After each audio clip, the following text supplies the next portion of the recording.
5 minutes. Thank you, Madam Chair. And I want to thank the witnesses for their willingness to testify before this committee and help us with our work. I do want to go back to the point that the ranking member raised, and she is correct in pointing out that about the lack of jurisdiction of this subcommittee for the matter before us.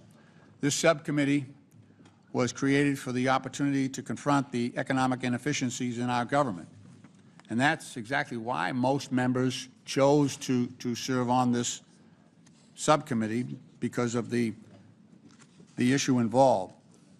So this subcommittee could be focusing on the layoffs that President Trump has executed, over 200,000 firings of federal employees, employees from the EPA, employees from the Social Security Administration, employees from the Nuclear Security Agency, employees from the FAA, including air traffic controllers. The President has fired NIH researchers working on Alzheimer's and cancer research. This subcommittee could be addressing the layoffs of 3,000 workers at the VA. I mean, that does affect the efficiency of our government programs. President Trump's laid off nurses, internists, physical therapists, and staff who care for our wounded veterans all across America. He's even laid off people from the Veteran Suicide Hotline in the middle of a veteran suicide crisis.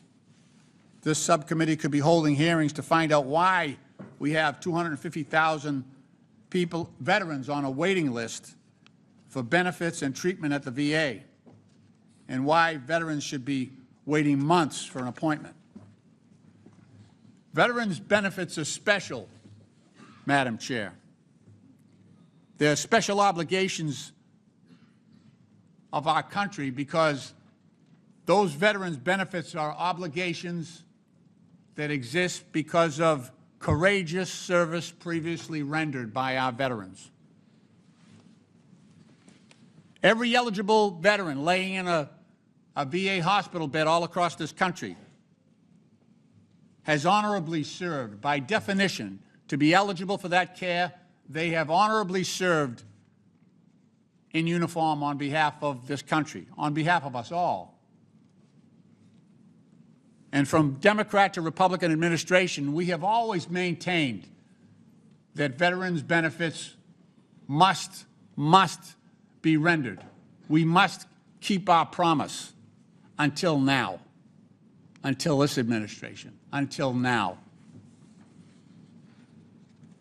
We've also been hearing from farmers who are dealing with Trump's tariffs all across America. We could be addressing the impacts of the Trump tariffs on all of our states.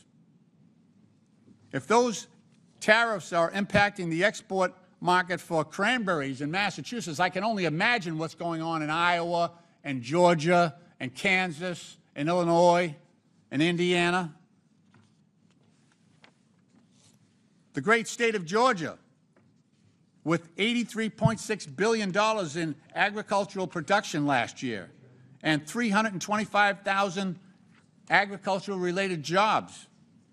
That dwarfs what we have going on in Massachusetts, and I hear plenty from our farmers and our bog operators. Madam Chair, since President Trump launched tariffs against 140 countries at the same time, and then they retaliated against us on our farmers, we've seen the landscape change. Those 140 countries have shifted their major contracts to places like Brazil, Venezuela, Canada, Europe, and away from Iowa, Ohio, Georgia, Indiana, and Illinois. That's what we should be talking about in this committee. You know, one of my first cases as an attorney, I represented a women's swim team at one of our local high schools, Boston Latin Academy. So I believe firmly in women's rights in athletics. We've come too far to let that regress. But I hope someday we actually have a hearing here to talk about gender dysphoria or gender incongruence, so we can get doctors and families in there whose families and kids are suffering from that disorder, rather than simply punching down at some of the weakest people and most vulnerable people in our society. Madam Chair, I thank you for your courtesy, and I yield back. The gentleman yields, and now, Madam Chair, I had some items to submit for the record. If that's yes, go ahead. wanted to submit for the record a November 22, 2003. Here's the latest on USA fencing tournament site selection. It's a press release from the U.S. fencing tournament. The U.S. track and field statement regarding transgender transsexual policy. The USA gymnastics transgender and non-binary athletic inclusion statement. The U.S. weightlifting athlete gender inclusion, competitive equity and eligibility policy. The U.S. Tennis Association transgender policy, inclusion policy. And finally, ironically, the National Women's Soccer League, I'm not sure if they know what women is, but their policy on transgender athletes. Without objection, so ordered. I now recognize Mr. Fallon from Texas.